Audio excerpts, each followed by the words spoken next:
Good morning. Let's get started.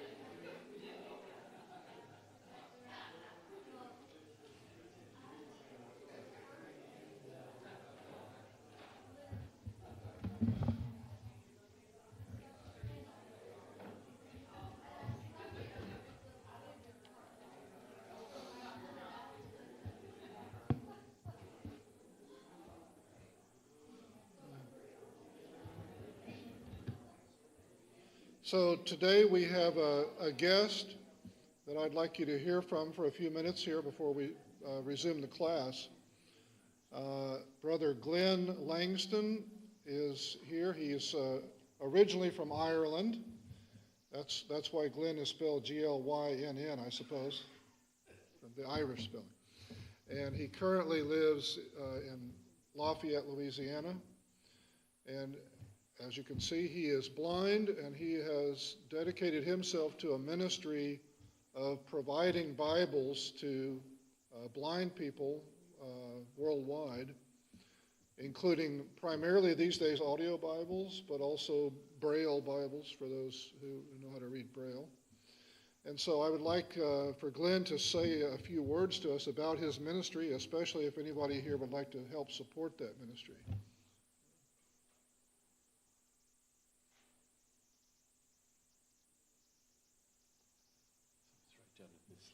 That's great. There's a podium here. Okay, that's good. Okay.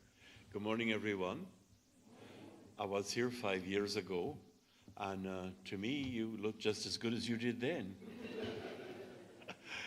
I won't take a lot of Clark's time, but Clark was good enough to come for me at the hotel today, and he drove me. It's a lot safer for you if he drives me. So I have been blind since shortly after birth, and I was actually born in America, but the children were both born in Ireland. So I spend a lot of time there teaching, and I'm on the way back from Ireland to see the family. What has happened since COVID and everything, the ministry goes on, and we're so grateful. We work in about 100 languages. I do not speak 100 languages. I speak a few of them, but not many. And so we give Bibles there. Some of them are solar powered. Some of them are just small audio Bibles. And then we have Braille Bibles. We would still give Braille Bibles, but a Braille Bible is big. It takes about 5 feet of space for a Braille Bible. Now I have those with me if you ever want to see any of them, but I did show them last time, so I wanted to let Carol carry on with the lesson for today. But if you know anybody that needs an audio Bible or a very large print Bible, even the large print Bible is in, I think, 20 volumes, and it's huge print. If you can't read that, you probably need audio. But we're so thankful that as far as we can tell, between 900 and 1,000 people have been baptized into Christ since it started. And the rate of faithfulness is about, again, it's hard to know because we have so many rural areas and different languages, about 82, 83%. So we're so grateful to help people come to the Lord. And if we can help you, I have cards, and I do have the little Bibles with me after if you would like to see them. Thank you for giving me a bit of time, and thank Clark as well. Thank you. Mm-hmm.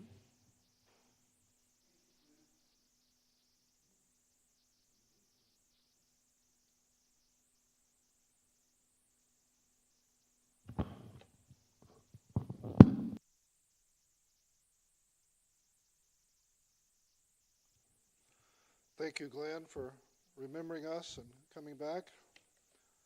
If any of us can remember the days before the pandemic, Glenn was here in distant time. Last, in this quarter, when we talked about worldviews and about different ways of thinking and things that we might be exposed to as Christians, last week we got into something pretty exotic. which is what was called the New Thought movement. And last week, just to summarize, we saw that in the 19th century, beginning in the first half of the 19th century, Hindu scriptures were translated into English, and they hit the Western world.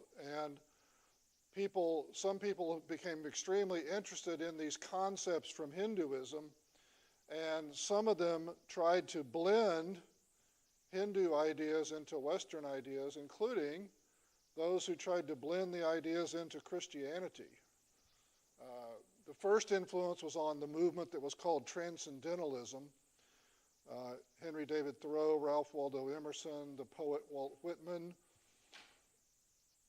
But the most influential, and that of greatest concern today in the church, was called the New Thought movement. And the New Thought movement, unlike some other movements, was explicitly, for the most part, there's a great variety of New Thought, but most of the New Thought leaders and writers and preachers were consciously trying to blend these ideas into Christianity. And that has an influence even up till today.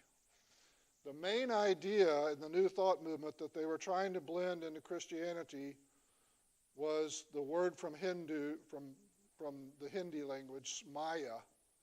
And Maya in Hindi means just illusion. And the idea from Vedanta Hinduism is that the material world, everything we can touch here, is actually just an illusion. It's actually just a product of our minds. Now, I mentioned last week, to me that doesn't make any sense. If you take that to its extreme, why does everybody in this room agree that there's a podium here and a projector up there? How did we all get in sync with this illusion? It really makes no sense to me, but that is a core belief in a variety of Hinduism. And so there's an implication, which is that if everything in the material world is a product of our minds, then sickness must be created by our bad thinking. And the cure, therefore, would be to get your thinking right, which is often referred to as mental healing. And so in the 19th century, these offshoots of New Thought movement arose. One we mentioned was the Christian Science Church. We've heard about maybe Christian scientists refusing medical treatment. And there would be court cases where a hospital's trying to force some life-saving treatment on somebody and they're saying, no, I don't want it, and so on. And the reason was because they taught that, and they still teach, that all sickness is created by your mind, and you can cure yourself through mental healing, and you don't need medicine. Now, how can you possibly Christianize? How can you blend this into Christianity? How can you Christianize this 19th century mental healing and mind science and Christian science and so on movement?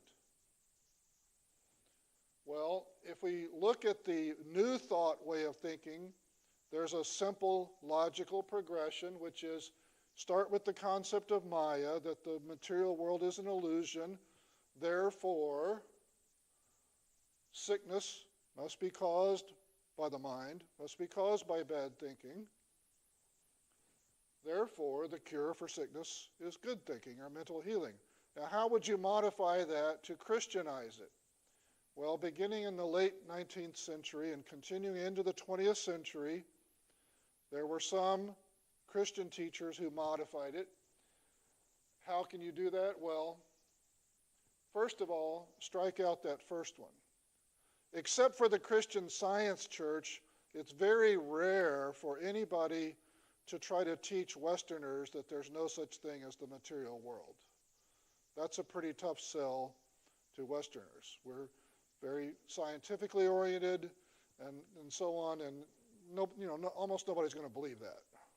It just, doesn't make any sense to us. So the first step is get rid of that.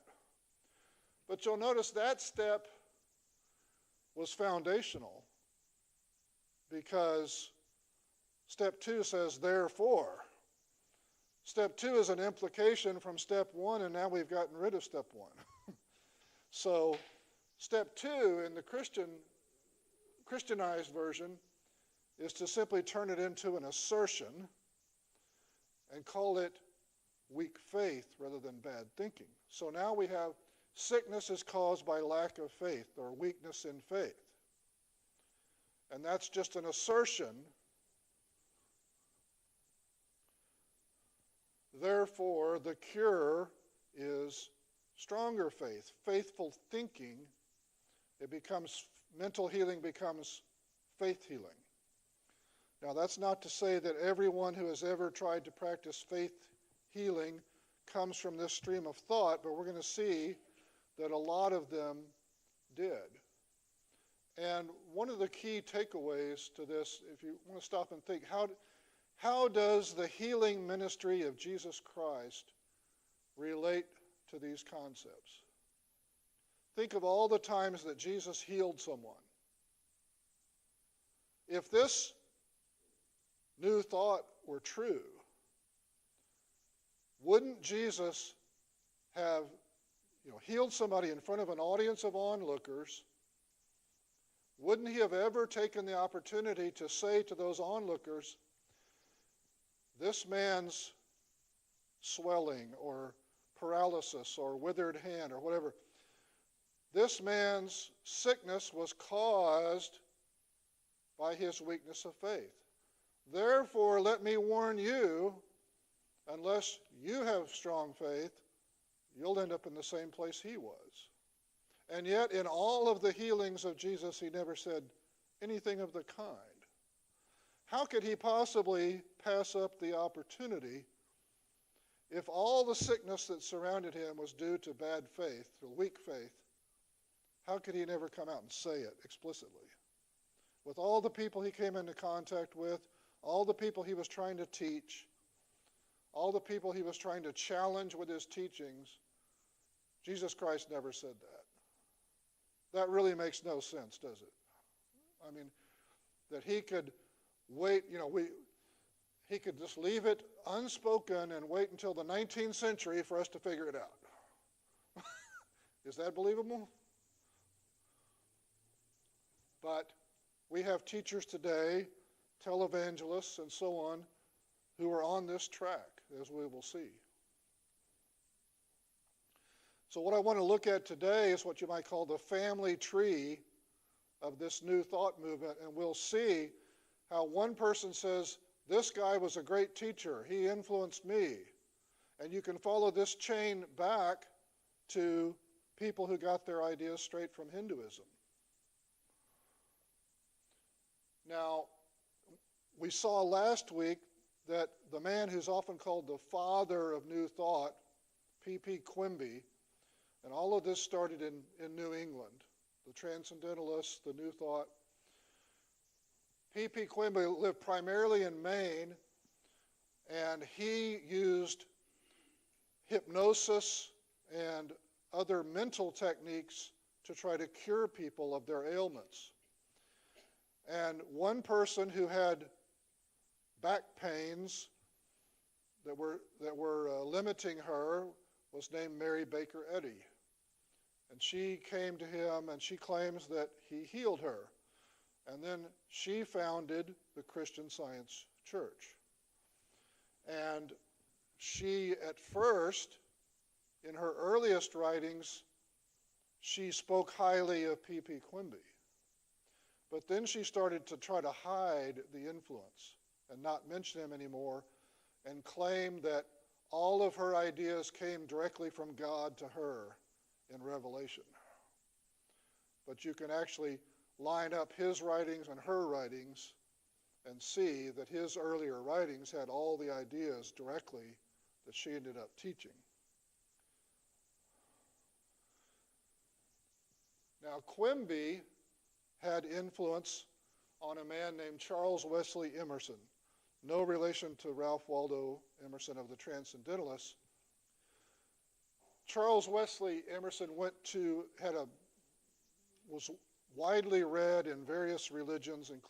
He read Quimby, he read Eastern religions like Hinduism. He was a Unitarian minister for a while, so he was exposed to Unitarianism, philosophies, and he went to a school of oratory, kind of similar to a preaching school, teach people to publicly speak and preach. And eventually he became the leader of the school after the leaders left and he had graduated and so on. And eventually the school was renamed after him, the Emerson College of Oratory. And he even had an idea that we would associate more with the more recent New Age movement, that the theory of evolution was becoming popular. Charles Darwin published On the Origin of Species in 1859, and in the latter half of the 19th century, he adapted the Hindu idea of spiritual evolution, that people can evolve into gods spiritually. That's not very common in New Thought. But he taught this mixture at this Emerson College of Oratory, which had been renamed after him. And the idea of the college was to train preachers. And so the idea was to send men out who had all been trained in this strange mixture of ideas to teach this new and improved version of Christianity. And this became part of this chain that leads to today, because the students at that college included two very influential men. The first one, Ralph Waldo Trine, all of his influence was through writing. Unlike the other graduates of the college, he didn't go out and preach. He mostly kept to himself and wrote, but he became extremely influential through his writing. And he wrote a book that sold 1.5 million copies, I think, back then, called In Tune with the Infinite. And if you see that subtitle, Peace, Power, and Plenty. And that's at the essence of the New Thought movement. Power, they try to teach people about the power that you have. You know, if everything in the physical world is an illusion from your mind, and if you can cure sickness through your mind, then pretty soon you get fixated on power, that you have this power over everything, that you can cause things to happen in the material world through your mind. And that last word, plenty, refers to both physical healing and prosperity.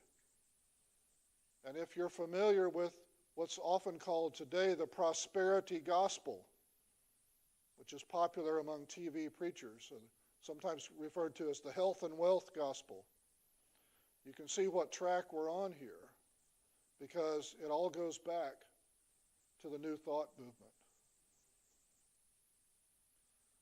But the other student, Ralph Waldo Trine, was a student, but he also taught one of the classes at the same time he was a student in other classes. One of his classmates was named E.W. Kenyon at this Emerson College of Oratory. And there is where we really get the fruits. E.W. Kenyon is where we really get the fruits of what goes on today in certain corners of Christianity. When Kenyon was first exposed to these New Thought ideas at the Emerson College of Oratory, his initial reaction was, this stuff's terrible.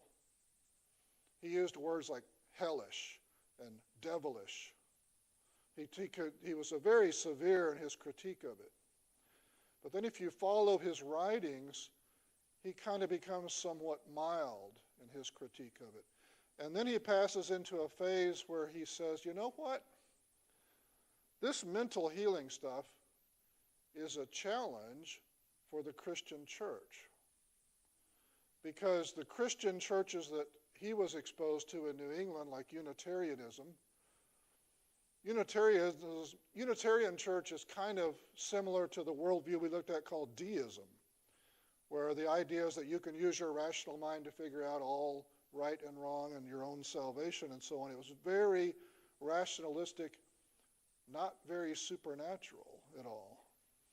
And so Kenyon said, what the church lacks today, at least the churches he was in, was any mention of the supernatural. All of the, what we would now call mainline Protestant liberal denominations, were all very rationalistic, and they didn't really focus on God and miracles, anything supernatural. They kind of focused on good behavior, morality, and so on, without really delving into anything inspirational. And so he evolved his thinking into saying, you know, I still don't agree with this new thought stuff, but we need something like this in the church. We need people to feel that power. And we need people to feel the supernatural. And then, in the latest stage of his life, you see in his writings, he's gone completely over to teaching new thought as part of Christianity. The man who started out saying this is hellish, this is devilish, is now teaching it because he became convinced that this would be an improvement on Christianity if we could teach people mental healing. His initial background before he went to college was Methodist, and when he got out of the Emerson College of Oratory, he got his first preaching assignment at a primitive Baptist congregation and then moved on to independent Baptist.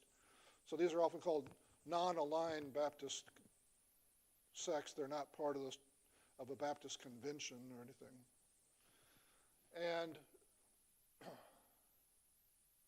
he's really a classic example of what's called syncretism.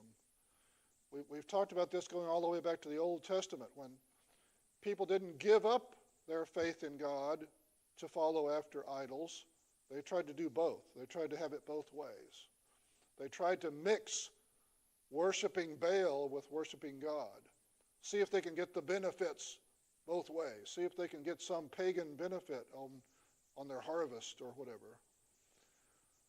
But whenever you add something non-biblical to the biblical faith, the inherent contradictions are going to be a problem. You might think, I'm not taking anything away from Christianity, I'm just adding some neat stuff to it. But there's something in Christianity that's going to suffer because of this lack of compatibility. But if you look at his writings, he seemed to be sincerely believing that he was improving on Christianity. Not taking anything away from it, not reducing it. He thought this is going to be a big improvement. This is going to make Christianity more powerful and more popular. And so he began teaching this new thought as part of Christianity.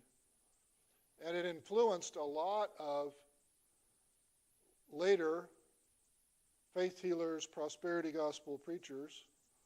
Primarily, the chain continues with a man named Kenneth Hagin. Kenneth Hagin was a famous faith healing preacher from the late 30s into the 1960s. And we don't have to guess at who he influenced, because once again we have preacher after preacher saying, Kenneth Hagin was my spiritual father.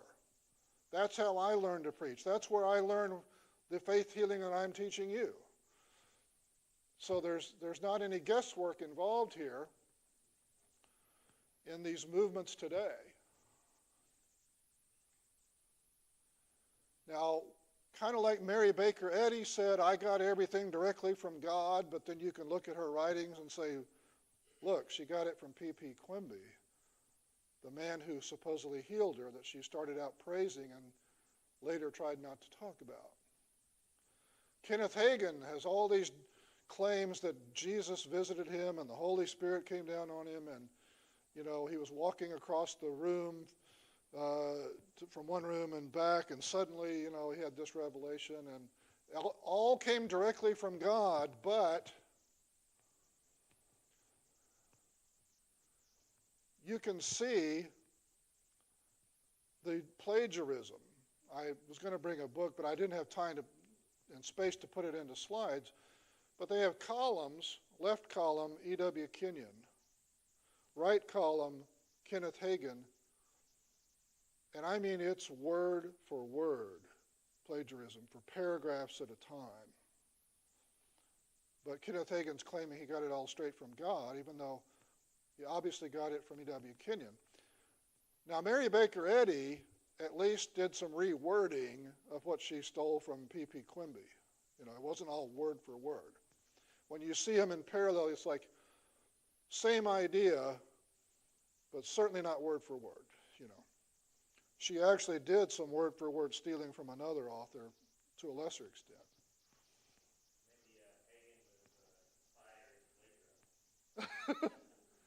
Maybe God put those words in his head and he didn't realize that E.W. Kenyon had written them. Similar to how Mary Baker Eddy started out talking about P.P. Quimby and then stopped. Early in Kenneth Hagin's writings, he had a newsletter that was his primary teaching method. And in the newsletter, he praised E.W. Kenyon and so on. And then several years later, when he published a book that was obviously plagiarized from E.W. Kenyon, somebody asked about his influences, and he said, oh, when I wrote that book, I hadn't even heard of E.W. Kenyon yet. I only praised him later. Well, but that might be true in his published books, but in his published newsletters, he was praising E.W. Kenyon's ideas a couple of years before his first Kenneth Hagin book came out. And I mean, it is word for word that he's quoting from this New Thought syncretism. Now, Hagin, the chain continues to today. Hagin had all of these students, mostly these people became televangelists, and some of them are now a generation removed from what's on TV today. Some of them are still on. But people who openly say, yes, Kenneth Hagin was my teacher. That's where I got this word of faith and so on. Kenneth and Gloria Copeland, who have been on TV for decades, I don't know if they still are. All of these names here, Benny Hinn, these were famous televangelists. Frederick K.C. Price is the only African-American preacher I know of on this list. Robert Tilton was pretty famous. He ended up with he was one of the many who ended up with some sort of scandal where he became the focus of 60 Minutes expose because people are sending in money with their prayer requests. And one of his employees said, yeah, we took all those prayer requests and tossed them in the trash, and so it was, the usual televangelist scam. Marilyn Hickey, a South Korean, carried this over there. That last set of names is interesting. If you look at the last two names, a lot of your televangelists on TV are on one network called TBN, Trinity Broadcasting Network. Paul and Jan Crouch, husband and wife, really, really into Kenneth Hagin's teachings. And they openly cite Kenneth Hagin as their influence. And they are, they platform on TBN pretty much all of these people that we're talking about. It's, and refuse to let any criticism on the discussion shows or whatever. Paul Crouch is very vehement when people try to claim the things that I'm claiming here, of where this all came from, they won't hear of it, And John Osteen was a Texas preacher who ended up moving to Houston. He started a church that grew to a huge church and his son, Joel Osteen, is who he passed that off to in Houston. So these people all said, I got the core of my ideas from Kenneth Hagin. And Kenneth Hagin plagiarized word for word the ideas from E.W. Kenyon, and E.W. Kenyon was a New Thought teacher. So, I mean, the chain isn't really all that long, going back to P.P. Quimby behind E.W. Kenyon. So that's where we are today. Next week, I want to look at what exactly are the common beliefs of all these preachers. What are they teaching about faith? What are they teaching about prosperity or healing or whatever? And how has it influenced the church? Anyway, thank you for your time.